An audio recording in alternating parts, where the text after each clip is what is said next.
Good morning from Panhandle Outdoors, America's only daily outdoor TV show.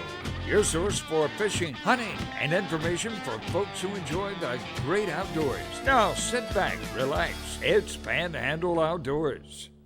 Good morning, folks. Welcome to Panhandle Outdoors. I'm Winston Chester. I'm glad to hear this Friday morning, getting ready to start a great weekend. Hope you get to do some outdoor activities. Our weather brought to us by Haney Technical Center at the corner of Baldwin and Highway 77. We've got good information about the school today, so stay tuned. But first, let's go ahead and finish. Our temperature today is going to be 71, low 58, water temperature 62, nice and cool. Now let's take a look at a river reading brought to us by Mountain Dew. Take it outside with Mountain Dew. The Apalachicola Bluntstown reading of 4.4 tonight. And it's going to be it's going to be in really good shape for the weekend on in the morning. Also, the Caryville reading for the Choctawhatchee River is 2.3. So both rivers in great shape for the weekend. Tide chart brought to us by Kent Forest Lawn. We mentioned this yesterday. We got neap tides today, not a lot of movement, but we're going to have some movement. Low will be around 10:22. It's going to be creeping in. It's going to be helped by a really good southeast wind coming in steady at about 4 to 5. So that sort of help push water up there some. So it'll move a little bit, but you're not going to have a lot of tidal flow if you want to fish some of those little creeks coming into the bay system. So just be aware of that as you move around looking for that big fish. Let's take a break and we'll be right back.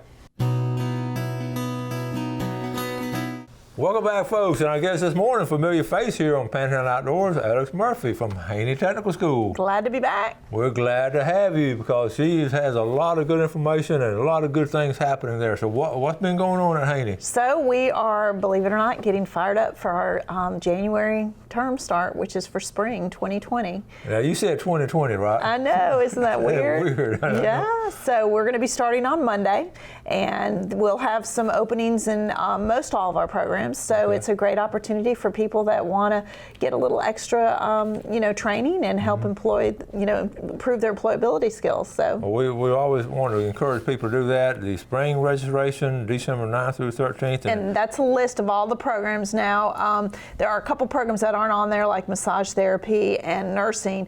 Nursing will have another registration window, but they have a little bit more involved with their process. And then massage has already started, so the next class for that won't start until next fall.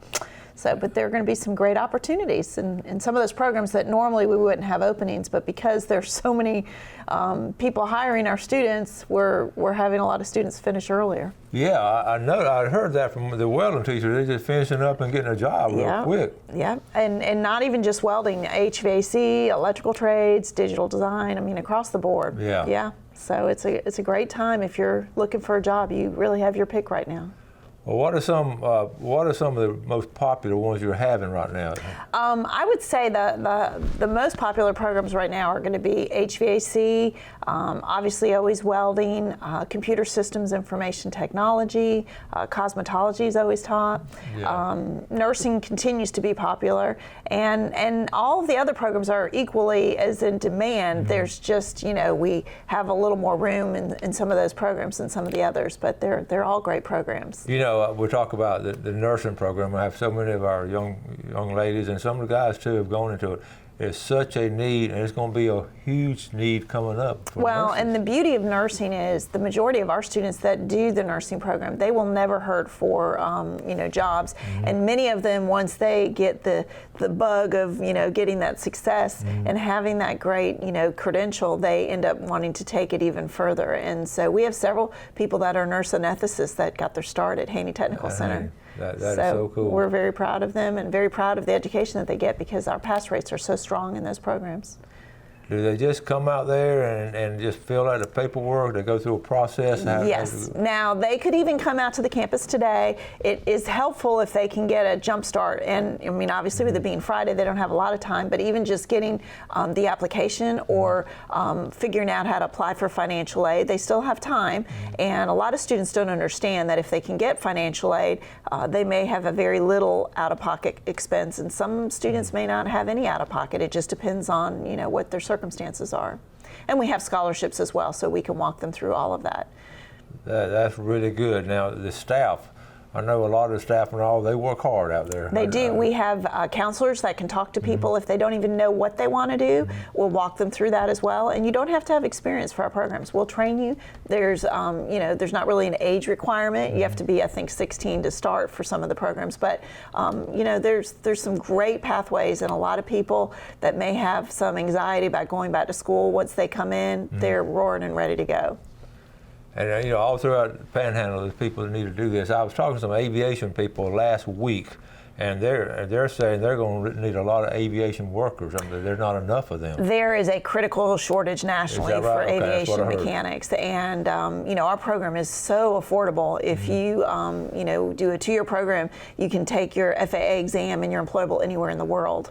And so the airframe and power plant mechanic program is a great pathway for a lot of people. And we train them. You've seen the jets on our campus. If you come in and see our industrial labs, it's very amazing to see the things they learn in that program. Yeah, and I've been so fascinated over the years. Watch out how Haney has just been so resilient through hurricanes. Y'all had how much damage y'all have? We had close to $16 million on our campus. Now that includes everything, structures and. Well, that block there has been there for such a long time, and Mr. Haney and the family, I always get a tickle when I write about his name after such a good family. They are wonderful. And it's been so resilient over the years. How the school's just been there, just through thick and thin. There's been Haney. And Tom P's son and grandson are both actively involved with Haney. So the legacy still continues. They both are big supporters of technical education. That's just cool to hear. Yeah. All right, we're going to take a quick break. Got a lot of pictures. We're going to come back and do our drawing for the seafood. We'll do that every Friday.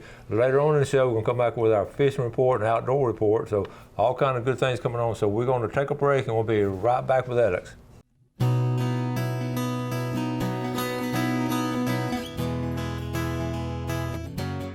Welcome back, folks. I had a great show going on. I just enjoy having Alex come on, because what we're doing, all of us, we want to help our fellow man. And this is a great way to do it. Get them started in an education like this, and going to last a lifetime, a career. Right. That's right. And get it started early. And one of the things we talk about, we're going to start speaking to the school. I thought that we're going to look at some pictures here now. So tell us, play by play. So that was after we had a student after the storm that sent us that picture, and I thought it was so symbolic that that's our pot of gold, and it's shooting right on top of Building 1, and it was just the symbolism was just precious. So. I thought that was, when I saw that, I said that's classic. Yeah. And this one too. That was an early sunrise. You're up early enough to see that picture, and somebody else shared that picture one morning, which was really neat to see. The sunrises now are so spectacular, and the sunsets too. So yeah. They're creative students. Yeah. Okay, so what are some of these programs? Okay, so this is our medical admin and administrative office program, and that teaches students everything that they need to do to work at a customer service field or administrative assistant, and that's a great program, high demand in our community. Cool. That one is obviously cosmetology, and that's a year-long program. So obviously that program, pretty much everyone knows what you do in that program, but we give you all the training to take your state boards. And they know the camera's on, so you try not to laugh. That's right.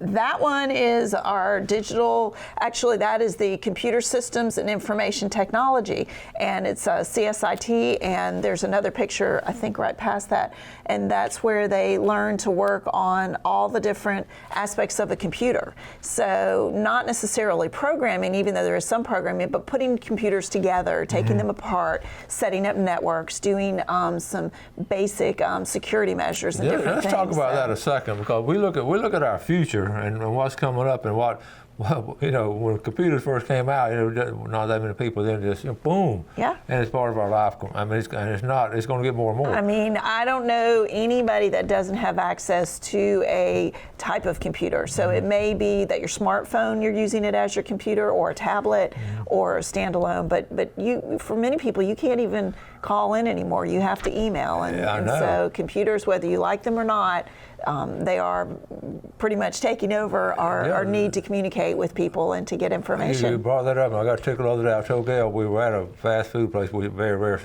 and you got it now. You go to a little touch screen. That's screen, right. And order. I said, wait a minute, I don't like this. I know there's still a component of customer service I want. First of all, I want a smile from the girl or guy behind the plate, and then I got to think, you know what? I think this is a plot to get rid of all the workers You know? Well, I think a combination of two is the happy medium. But I'm like you. Yeah. I still want my human interaction. I know it. I just, but they're going to drag me kicking and screaming into that. But you're pretty savvy. So that is in our airframe lab, and that's the other awesome program we have that teaches students how to be aviation mechanics.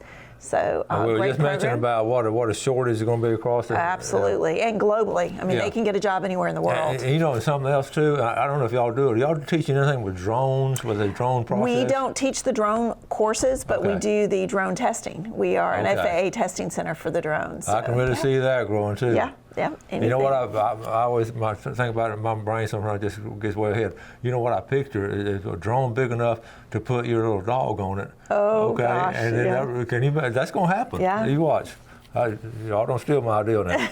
All right, what about this? So that's the electrical trades program. That was a Tesla coil that our students built, and that light bulb is not plugged in. Those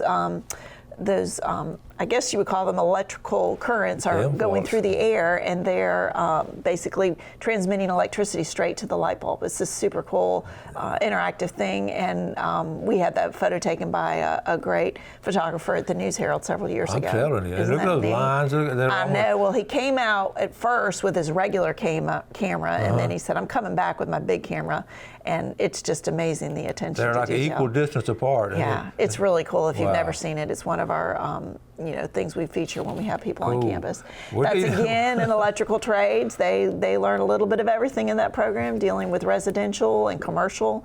There's electricity all around us, obviously. We talk about this sometimes on the show. We definitely need these. But listen, that red light on the right, that don't mean anything these days. You know what? Some people don't believe that means stop. Yeah. Oh, you see that too? Occasionally, unfortunately. Yeah, they just keep on going. It's scary.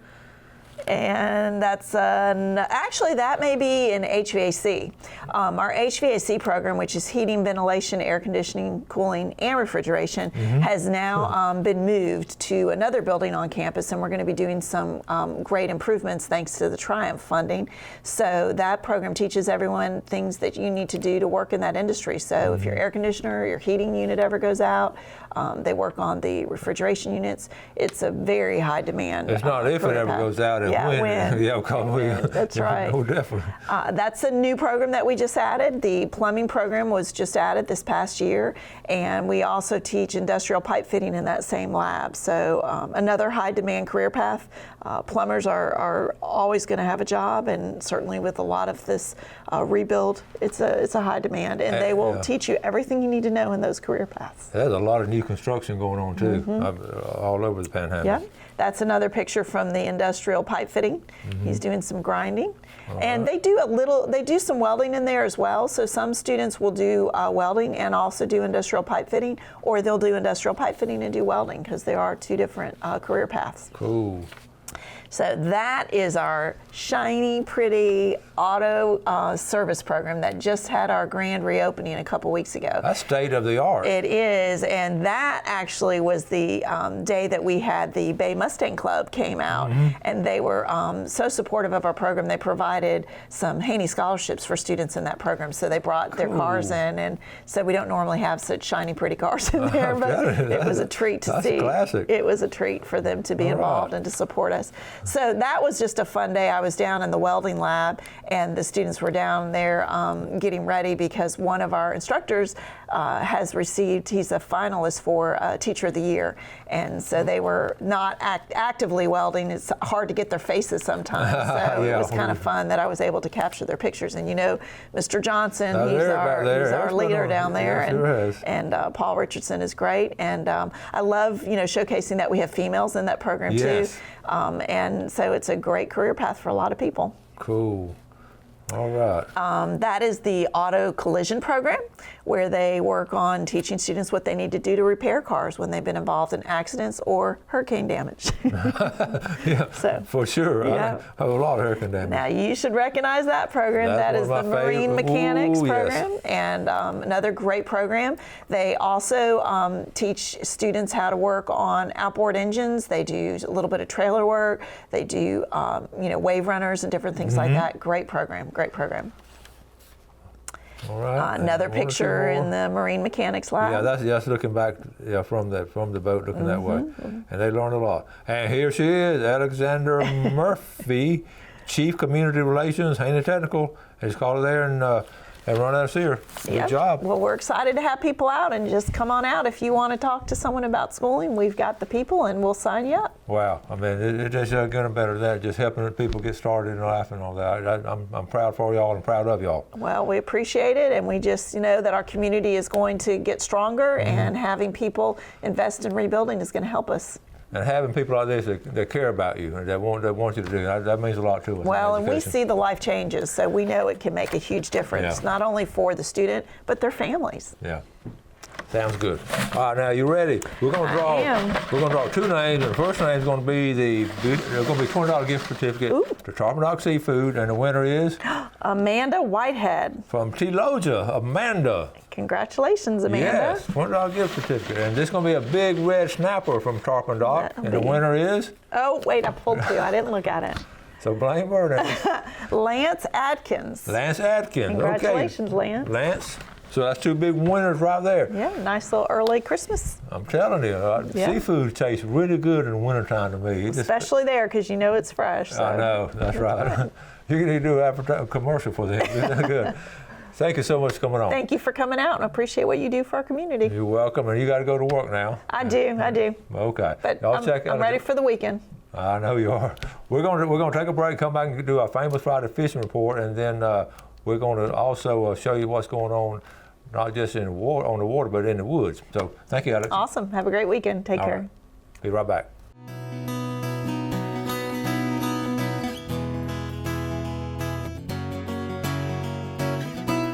Welcome back, folks. Glad you're with us. We always enjoy having Alex on, but let's get ready now for our fishing report. And we're looking at a pretty good weekend. This week hasn't been good. Before we get to fishing, I want to give a report on a really good hunt this past weekend. Marcus Lee Parrish. Basically, Marcus went out hunting out in New Mexico. Had someone come over and watch his he's got some little puppies, or he calls them his babies. And so he's going to pay her back by taking her hunting. And this is a great setup. I won't read it word for word. So basically, we'd been an hour in the blind. She was sitting right beside me, and two bucks came strolling in. I told her to bust this one, and she'd done a great job. Dropped him in his tracks. This is her very first buck. Okay, and also the first blood for my new Browning rifle. Way to go, Cindy. Okay, Winston Chester, please make her famous with her very first buck. Her name is Cindy Morgan Busby, and she teaches at Bozeman. So all you folks going to Bozeman today, you run by and tell Miss Busby you're going to see her big buck that she shot. I wish I had video to hunt. Her buck fever and adrenaline was at the highest level, but she got it done with maximum efficiency. And sure is. Congratulations right there. One picture of it here, and then let's throw them on a tailgate. Good job, Miss Busby. Congratulations. I love that big old smile.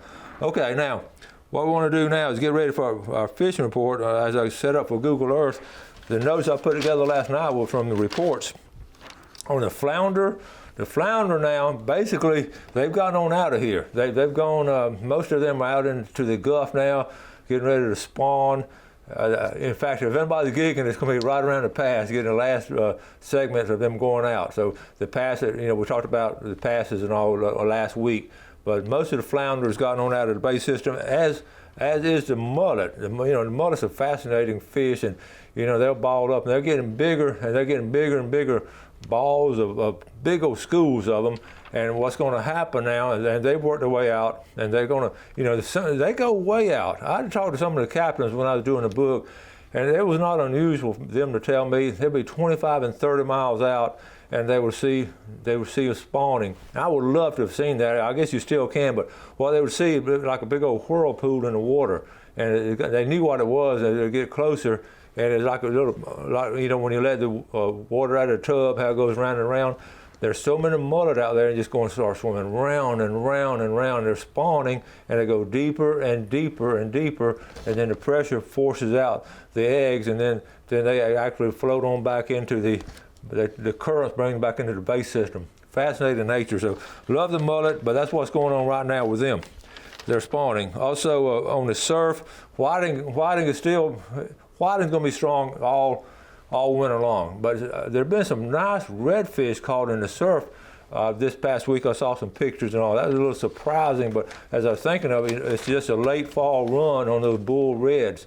So you want to, at any time, if you are going to fish for those flounder right outside the pass, you want to try to use some live bait. And they're 50, 60 feet deep as they're coming out of the pass, and they're getting around structure, and they sort of leapfrog each other.